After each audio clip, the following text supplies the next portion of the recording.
અંધજન વિકાસ કેન્દ્ર દ્વારા તથા ડોક્ટર આંબેડકર વનવાસી કલ્યાણ ટ્રસ્ટથી તેમજ સુરત પીપલ કોઓપરેટિવ બેંકના સૌજન્યથી 34મી દ્રષ્ટિહીન ચેસ ટુર્નામેન્ટનું આયોજન કરવામાં આવ્યું હતું। આ ટુર્નામેન્ટનું આયોજન ડોક્ટર આંબેડકર ભવન ચોકસીવાડી ખાતે અડાજણ પાટિયા પાસે કરવામાં આવ્યું હતું, જેમાં ગુજરાત રાજ્યના દરેક ખૂણેથી 50 દ્રષ્ટિહીન ભાઈઓ તથા બહેનોએ ભાગ લીધો હતો। આ દરમિયાન સમારોહમાં મહેમાન પિયુષ મહેતા, સુનિલ કાપડિયા, ધારાસભ્ય પૂર્ણેશ મોદી, ફિઝિશિયન સ્પર્શ હોસ્પિટલના ડોક્ટર કલ્પન પટેલ, સુકેશ શ્રીવાસ્તવ, નરેશ કર્ણિકર ઉપસ્થિત રહ્યા હતા।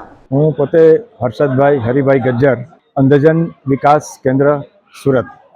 હું પોતે આ સંસ્થામાં 1988થી આ સંસ્થામાં હું પોતે કામ કરું છું।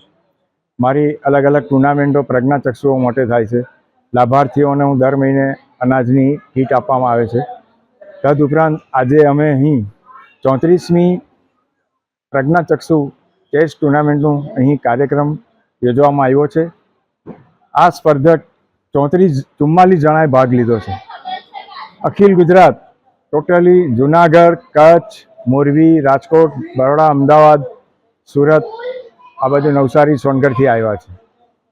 આ ટુર્નામેન્ટનો હેતુ કે નોર્મલ સમાજની અંદર આ લોકો પોતે હક મેળવી શકે અને નોર્મલ સમાજની જેમ આ પ્રજ્ઞાચક્ષુ ભાઈ બહેનો પોતે જાતે રહી શકે, અને અમે 3 દિવસ સંસ્થામાં બોલાવીને એન્જોય કરાવીને ઇનામ આપીને આ સંસ્થાનો 2 દિવસનો કાર્યક્રમ હોય છે।